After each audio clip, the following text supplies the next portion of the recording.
6 दिसंबर 2025 को मध्य प्रदेश के मुख्यमंत्री डॉक्टर मोहन यादव ने मुख्यमंत्री निवास स्थित समत्व भवन में हुजूर विधानसभा क्षेत्र के नागरिकों द्वारा आयोजित अभिनंदन समारोह को संबोधित करते हुए प्रदेश की गौरवशाली ऐतिहासिक और सांस्कृतिक परंपरा को नई ऊंचाइयों तक ले जाने का संकल्प दोहराया।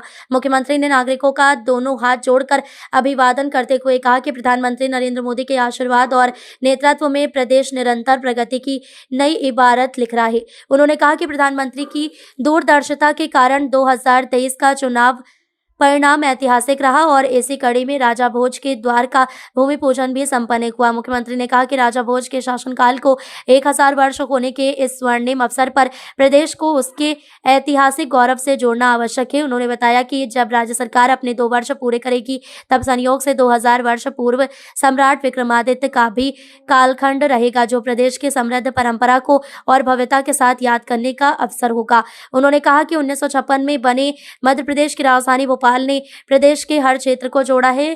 भोज ताल की विशालता और भोजपुर मंडीदेव की ऐतिहासिक संरचना की चर्चा करते हुए उन्होंने राजा भोज द्वार की स्थापना की घोषणा भी की है, जिससे प्रदेश की सांस्कृतिक पहचान को विश्व पटल पर नई पहचान मिलेगी। समारोह में मुख्यमंत्री ने बाबा साहेब डॉक्टर भीमराव अंबेडकर के निर्वाण दिवस पर उन्हें भावपूर्ण श्रद्धांजलि अर्पित की और कहा कि आज भारत दुनिया के सबसे बड़े लोकतंत्र के रूप में जिन ऊंचाइयों पर है उसका श्रेय बाबा साहेब को जाता है। कार्यक्रम में हुजूर विधानसभा के लोकप्रिय विधायक रामेश्वर शर्मा, जनप्रतिनिधि और बड़ी संख्या में नागरिक उपस्थित रहे तथा मुख्यमंत्री के नेतृत्व की सराहना करते हुए उनका अभिनंदन किया।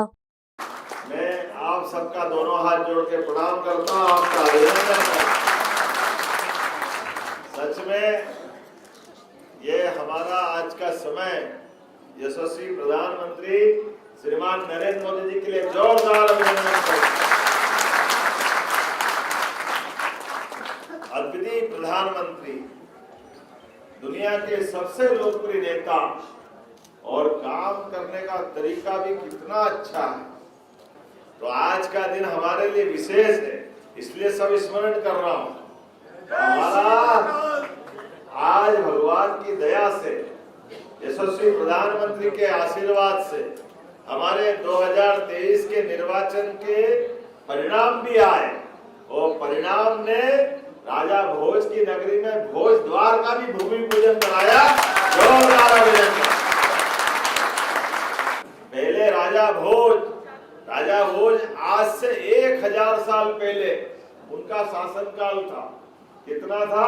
1000। और सुखद संयोग है, जब हमारी सरकार के 2 होंगे तो 2000 साल पहले विक्रमादित्य का था। जोरदार अभिनंदन। आपके अपने इस भोपाल राजधानी को बने 1956 में राज्य बन गया कि राज्य की राजधानी में ये पहचान के चिन्ह क्यों नहीं बनना चाहिए। तो ये हमारे लिए गर्व और गौरव की बात।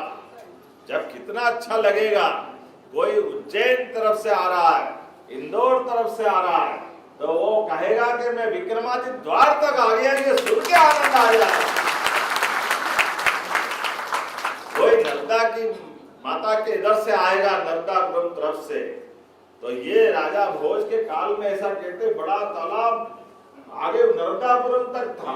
इतना विशाल भोजपुर भी उसी में, इसलिए मंडी द्वीप ये पूरा उसका एक द्वीप के रूप में था। मंडी चारों तरफ पानी था।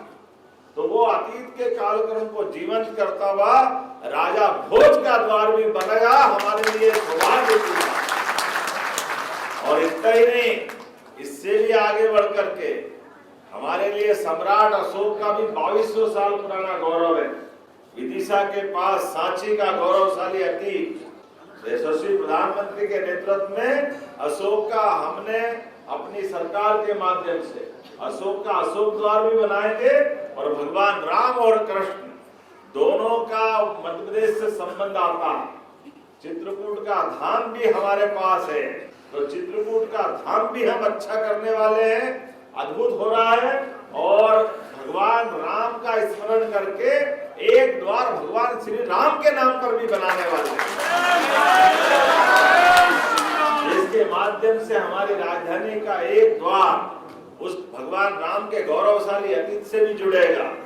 सारे गौरवशाली अतीत जब एक राज्य की राजधानी बनता है कोई स्थान, तो ये सब उसके पहचान के चिन्ह होना चाहिए कि नहीं होना चाहिए? तो ये सब करने के लिए हम और आप और भाग्यशाली हैं कि राजधानी के अपने सारे निवासी पूरे प्रदेश और देश पे गर्व करते हुए इसके साक्षी बनेंगे। मैं आप सबको बधाई दे रहा हूं, जोरदार अभिनंदन। एक और खास दिन है आपका, उसको भी स्मरण करा रहा हूं। आज का दिन मध्य प्रदेश के पुत्र ने अपनी एक अलग लोकतंत्र की खूबसूरती, जनता का शासन जनता के द्वारा जनता के लिए बनना चाहिए, तो संविधान निर्माता डॉक्टर भीमराव अंबेडकर आज उनका निर्वाण दिवस है 6 दिसंबर, और जिनके कारण से दुनिया का सबसे बड़ा लोकतंत्र आज गौरवान्वित होता है। तो आज के इस अवसर पर बाबा साहब अंबेडकर जी को भी स्मरण करते मैं उनको भी प्रणाम करता हूँ, उनके भाव का बहुत बहुत धन्यवाद। भारत माता की जय।